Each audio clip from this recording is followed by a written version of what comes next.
Thomas is a tank engine who lives at a big station on the Island of Sodor. He's a cheeky little engine with 6 small wheels, a short stumpy funnel, a short stumpy boiler and a short stumpy dome.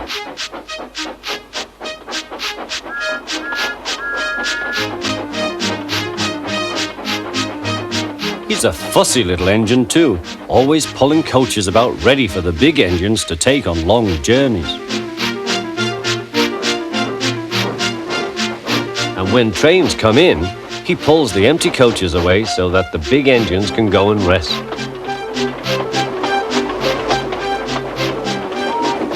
Thomas thinks no engine works as hard as he does. He loves playing tricks on them, including Gordon, the biggest and proudest engine of all. Thomas likes to tease Gordon with his whistle. "Wake up, lazy bones, why don't you work hard like me?"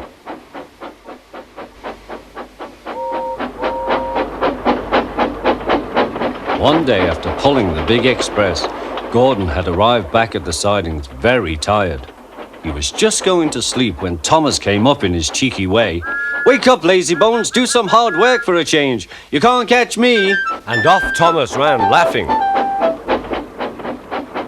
Instead of going to sleep again, Gordon thought how he could get back at Thomas.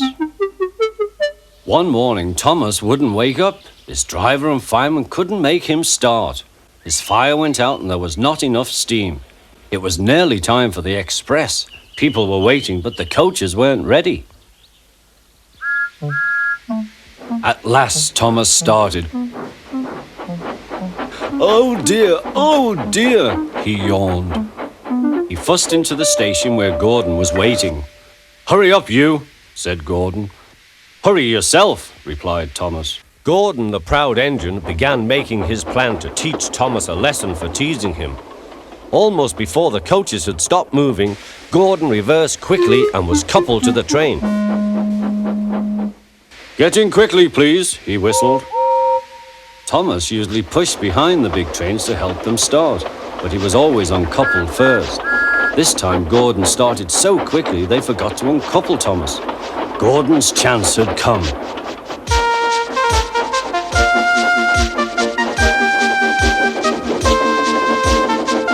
Come on, puffed Gordon to the coaches. The train went faster and faster, too fast for Thomas. He wanted to stop, but he couldn't. "Peep, peep, stop, stop!" "Hurry, hurry, hurry," laughed Gordon. You can't get away, laughed the coaches.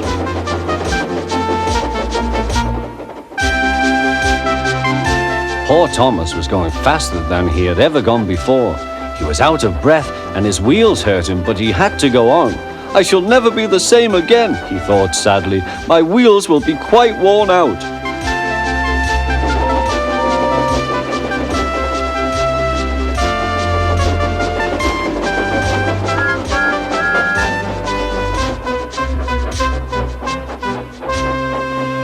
At last they stopped at a station.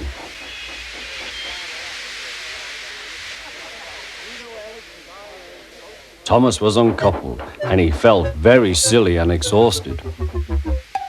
Next, he went on to a turntable, thinking of everyone laughing at him.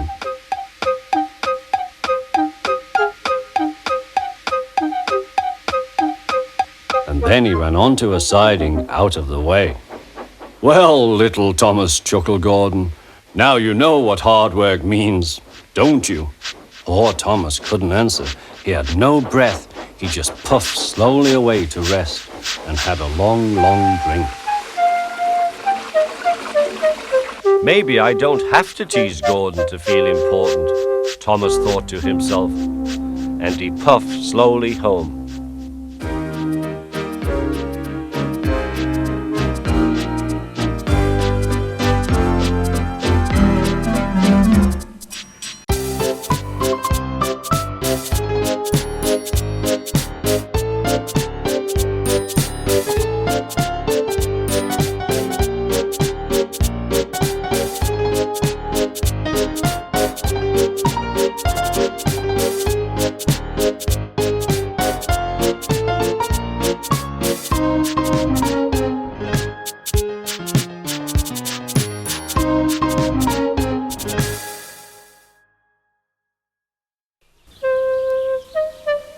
One day, Edward was in the shed where he lived with the other engines.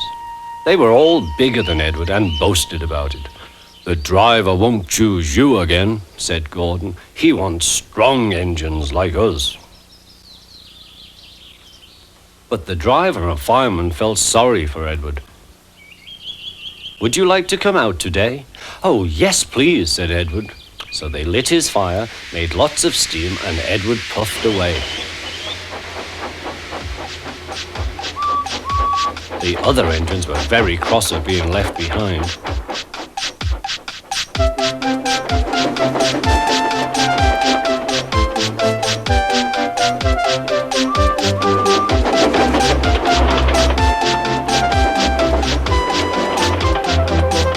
Edward worked hard all day. The coaches thought he was very kind, and the driver was very pleased.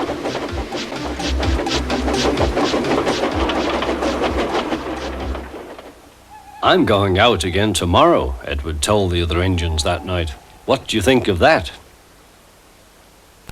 But he didn't hear what they thought, for he was so tired and happy that he fell asleep at once. Next morning, Edward woke up to find nothing had changed. Gordon was still boasting. "You watch me, little Edward, as I rush through with the express. That will be a splendid sight for you. Goodbye, little Edward. Look out for me this afternoon."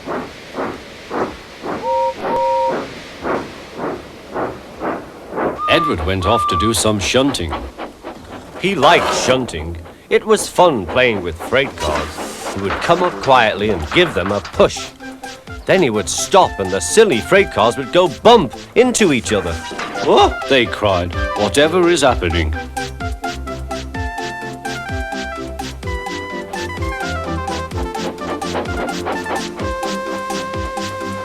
Edward played till there were no more freight cars.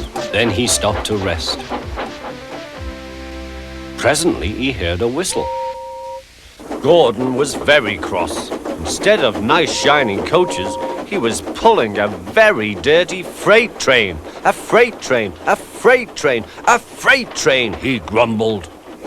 "The shame of it, the shame of it, oh, the shame of it." Edward laughed and went to find some more freight cars. Then there was trouble. "Gordon can't get up the hill," the porter called to Edward's driver. "Will you take Edward and push him, please?"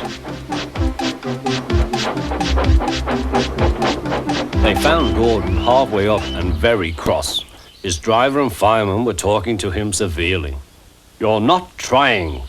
"I can't do it," said Gordon. "The noisy freight cars hold an engine back so." Edward's driver came up. "We've come to push." "No use at all," said Gordon. "You wait and see," replied Edward's driver. They brought the train back to the bottom of the hill.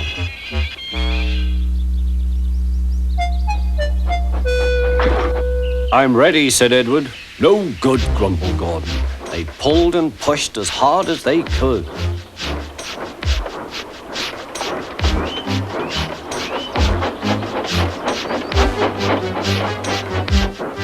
"I can't do it, I can't do it, I can't do it," puffed Gordon. "I will do it, I will do it, I will do it," puffed Edward. Edward pushed and puffed and puffed and pushed as hard as ever he could. And almost before he realized it, Gordon found himself at the top of the hill. "I've done it, I've done it, I've done it," he said proudly. He forgot all about kind Edward and didn't say thank you. Edward was left out of breath and far behind, but he was happy because he had been so helpful. At the next station, he found that the driver and fireman were very pleased with him. The fireman gave him a nice long drink, and the driver said, "I'll get out my paint tomorrow and give you a beautiful coat of blue with red stripes. Then you'll be the smartest engine in the shed."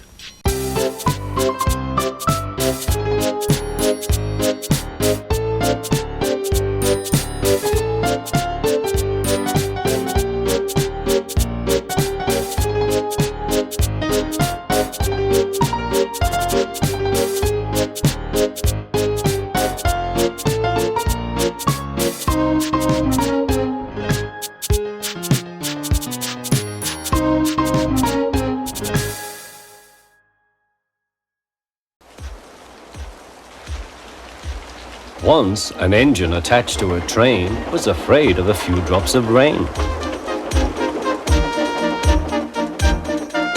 It went into a tunnel and squeaked through its funnel and wouldn't come out again.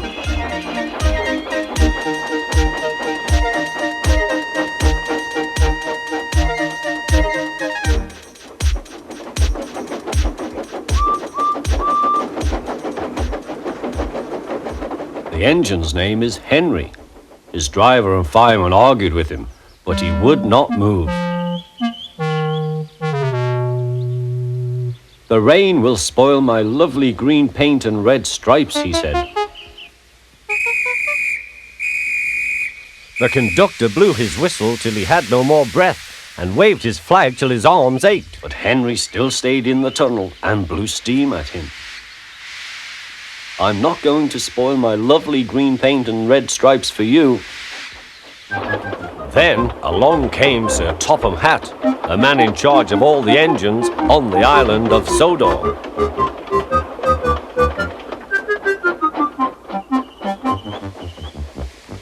"We will pull you out," said Sir Topham Hatt. But Henry only blew steam at him. Everyone pulled except Sir Topham Hatt. "Because," he said, "my doctor has forbidden me to pull." But still Henry stayed in the tunnel. Then they tried pushing from the other end. Sir Topham Hatt said, 1, 2, 3, push!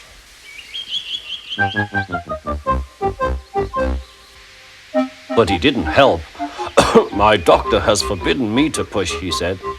They pushed and pushed and pushed, but still Henry stayed in the tunnel. At last Thomas came along. The conductor waved his red flag and stopped him. Everyone argued with Henry. "Look, it has stopped raining," they said. "Yes, but it will begin again soon," said Henry. "And what would become of my green paint with red stripes then?"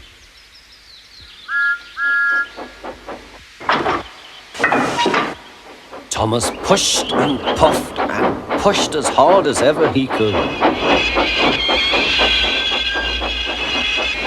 But still Henry stayed in the tunnel.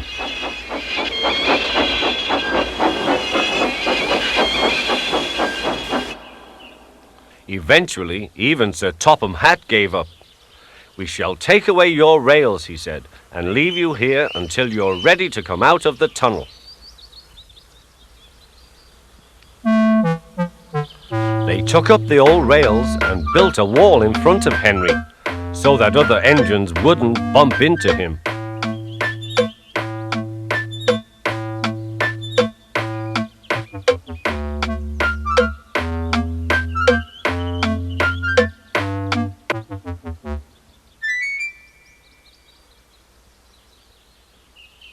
All Henry could do was to watch the trains rushing through the other tunnel. He was very sad because he thought no one would ever see his lovely green paint with red stripes again. As time went on, Edward and Gordon would often pass by. Edward would say, "Peep, peep, hello." And Gordon would say, "Poop, poop, poop, serves you right." Poor Henry had no steam to answer. His fire had gone out. Sudden dirt from the tunnel had spoilt his lovely green paint and red stripes anyway. How long do you think Henry will stay in the tunnel before he overcomes his fear of the rain and then decides to journey out again?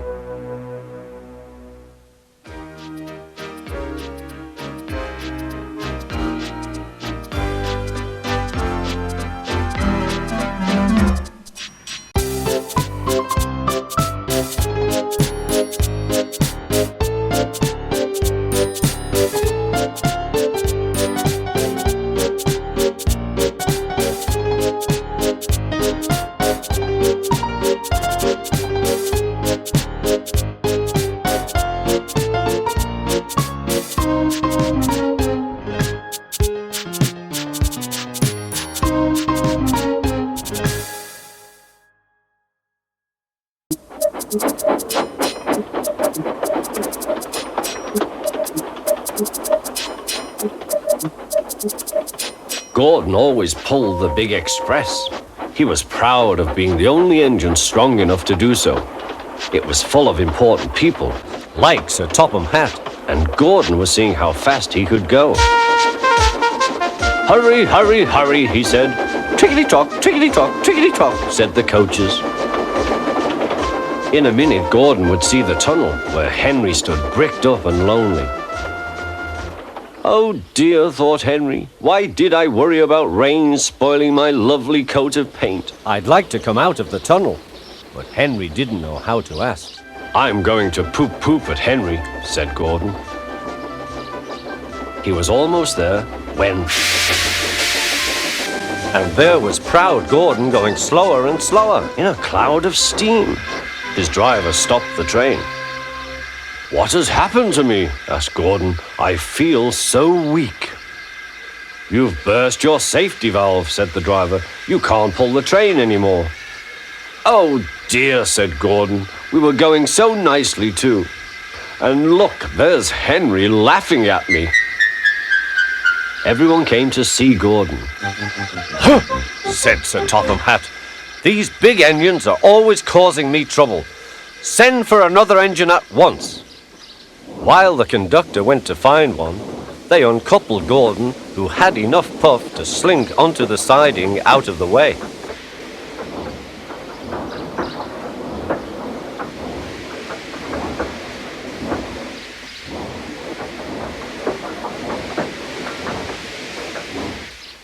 Edward was the only engine left. I'll come and try, he said.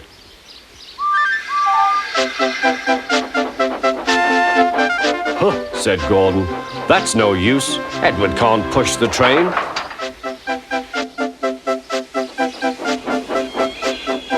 Kind Edward puffed and pushed and pushed and puffed, but he couldn't move the heavy coaches. I told you so, said Gordon. Why not let Henry try? Yes, said Sir Topham Hatt. I will. Will you help pull this train, Henry? He asked. Oh, yes, said Henry.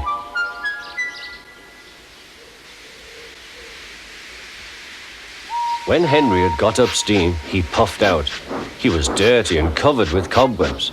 Oh, I am stiff, he groaned. Have a run to ease your joints and find a turntable, said Sir Topham Hatt.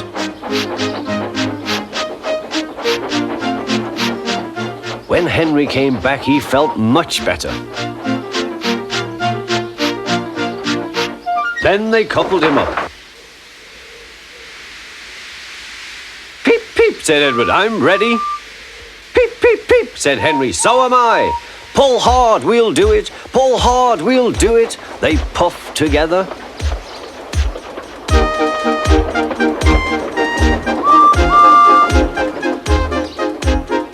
We've done it together, we've done it together, said Edward and Henry.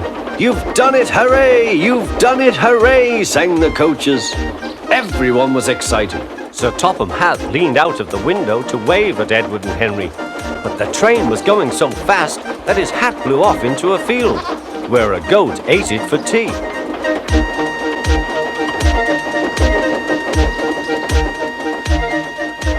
They never stopped till they came to the station at the end of the line.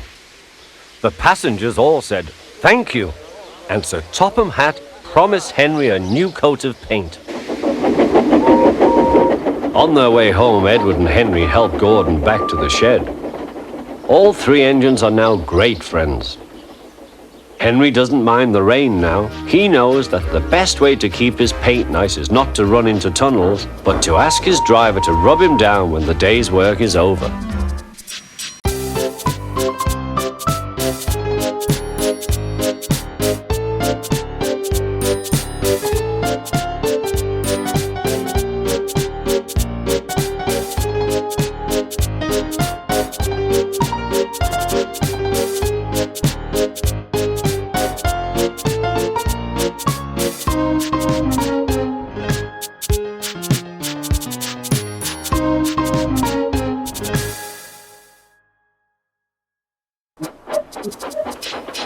Thomas the tank engine was grumbling to the other engines.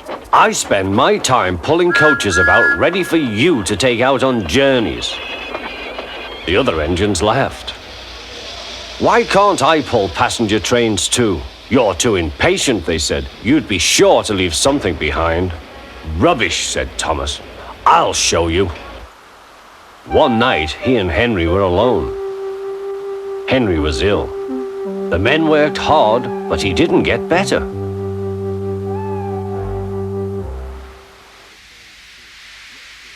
He felt just as bad next morning.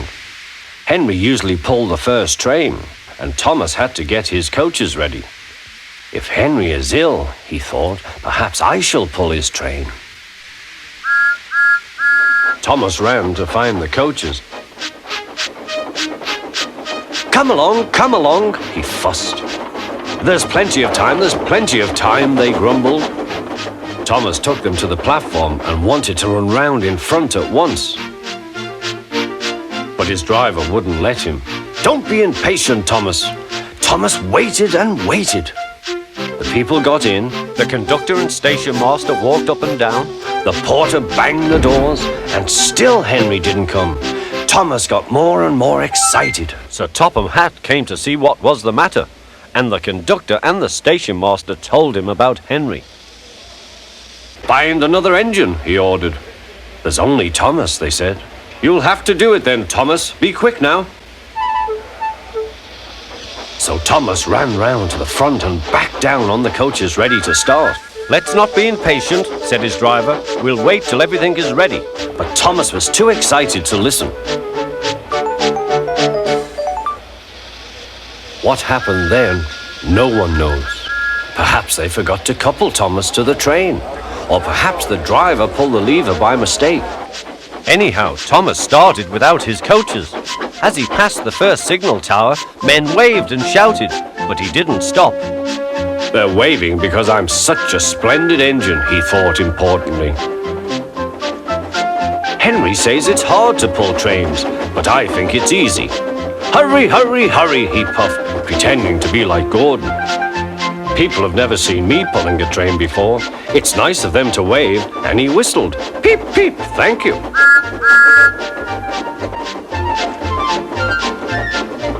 Then he came to a signal at danger. Bother, he thought. I must stop, and I was going so nicely too. What a nuisance signals are. He blew an angry peep, peep on his whistle. The signalman ran up. Hello, Thomas, he said. What are you doing here? I'm pulling a train, said Thomas. Can't you see? Where are your coaches, then? Thomas looked back. Why, bless me, he said, if we haven't left them behind. Yes, said the signalman. You'd better go back quickly and fetch them. Poor Thomas was so sad, he nearly cried. Cheer up, said his driver. Let's go back quickly and try again.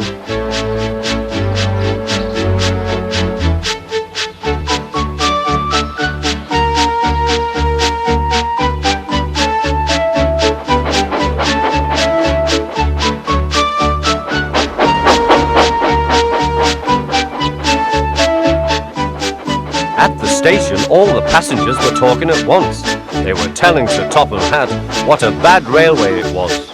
But when Thomas came back, they saw how sad he was and couldn't be cross.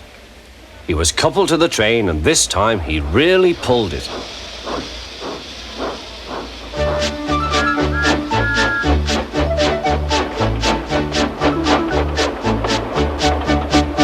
Afterwards, the other engines laughed at Thomas and said, Look, there's Thomas who wanted to pull a train, but forgot about the coaches.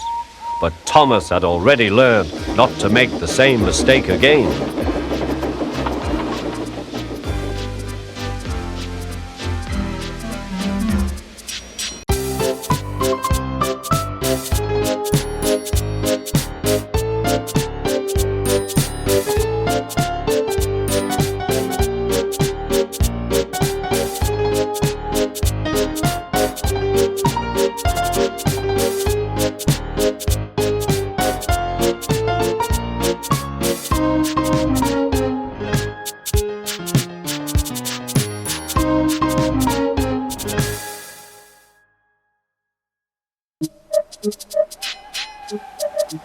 Thomas the tank engine wouldn't stop being a nuisance. Night after night he kept the other engines awake. I'm tired of pushing coaches. I want to see the world. The other engines didn't take much notice, for Thomas was a little engine with a long tongue.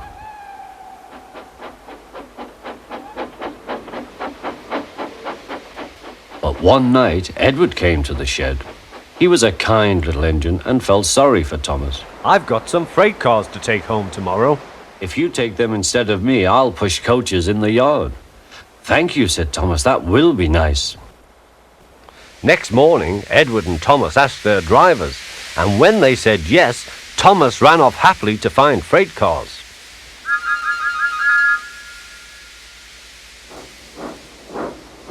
Now the freight cars are silly and noisy. They talk a lot and don't attend to what they are doing, and I'm sorry to say they play tricks on an engine who is not used to them. Edward knew all about freight cars. He warned Thomas to be careful, but Thomas was too excited to listen.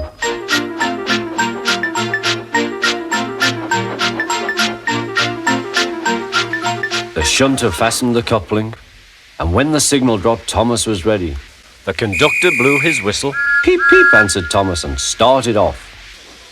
But the freight cars weren't ready. Oh, they screamed, wait, Thomas, wait. But Thomas wouldn't wait. Come on, he puffed. All right, don't fuss. All right, don't fuss, grumbled the cars.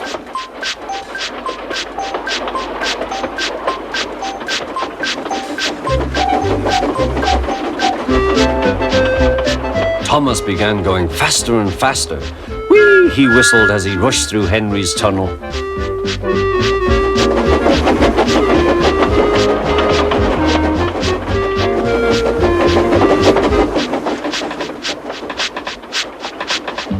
Hurry, hurry, called Thomas. He was feeling very proud of himself. But the cars grew crosser and crosser. At last, Thomas slowed down as he came to Gordon's Hill.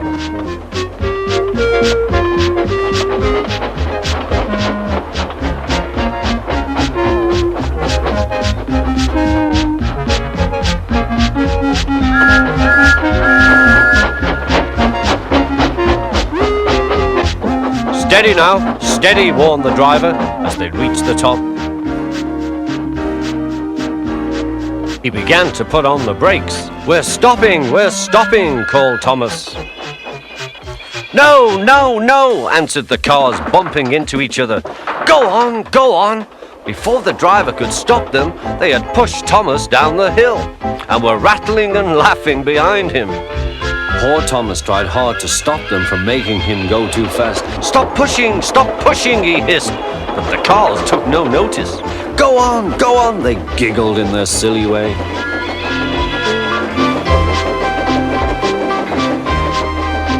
There's the station. Oh dear, what shall I do? He cried. He rattled straight through and swerved into the goods yard. Thomas shut his eyes. I must stop. When he opened his eyes, he saw he had stopped just in front of the buffers. There, watching him, was Sir Topham Hatt. What are you doing here, Thomas? He asked. I've brought Edward's freight cars, Thomas answered. Why did you come so fast? I didn't mean to. I was pushed, said Thomas. You've got a lot to learn about freight cars, Thomas. After pushing them about here for a few weeks, you'll know almost as much about them as Edward. Then you'll be a really useful engine.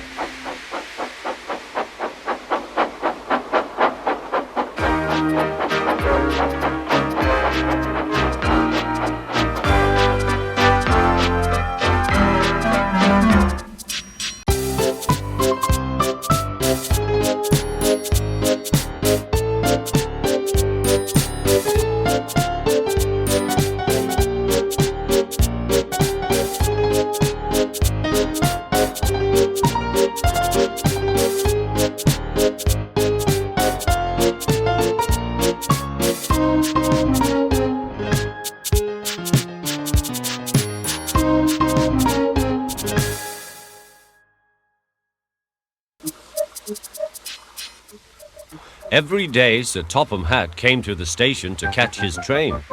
"Hello," he always said to Thomas. "Don't let the silly freight cars tease you. Remember, you have an important job as a special helper in the train yard."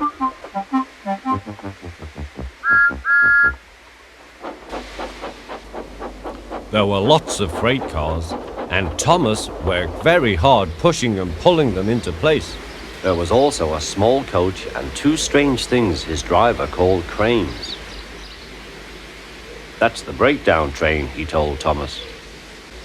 The cranes are for lifting heavy things, like engines and coaches and freight cars. One day, Thomas was in the yard. Suddenly, he heard an engine whistling. "Help! Help!" A freight train came rushing through much too fast. The engine was James, and he was frightened. His brake blocks were on fire. They're pushing me," he panted. On, laughed the freight cars. Still whistling, "Help! Help!" Poor James disappeared. "I'd like to teach those freight cars a lesson," said Thomas the tank engine. Soon came the alarm. "James is off the line! The breakdown train! Quickly!" Thomas was coupled on, and off they went.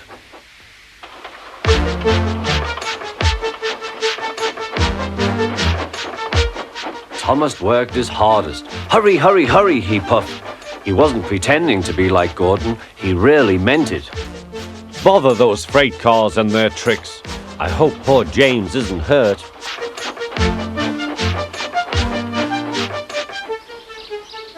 James's driver and fireman were feeling him all over to see if he was hurt.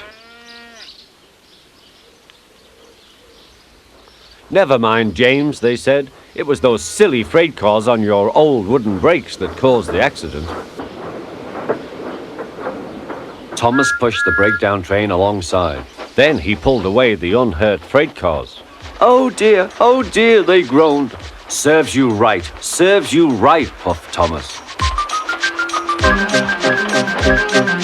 He was hard at work, puffing backwards and forwards all afternoon. This'll teach you a lesson. This'll teach you a lesson," he told the freight cars. And they answered, "Yes, it will. Yes, it will."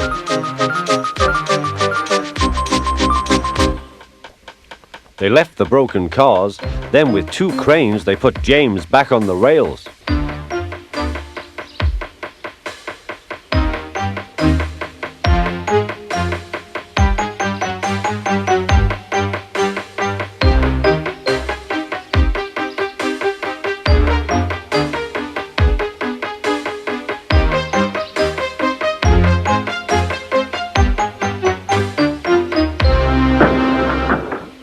He tried to move, but he couldn't, so Thomas helped him back to the shed.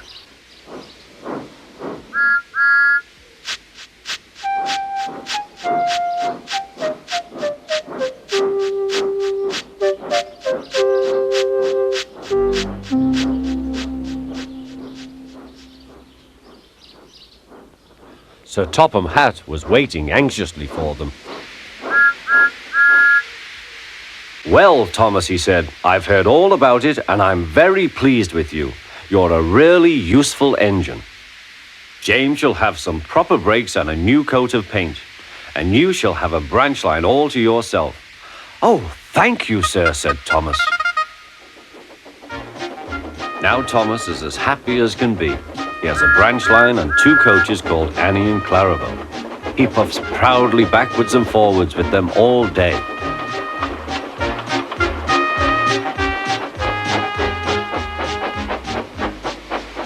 He is never lonely. Edward and Henry stop quite often and tell him the news.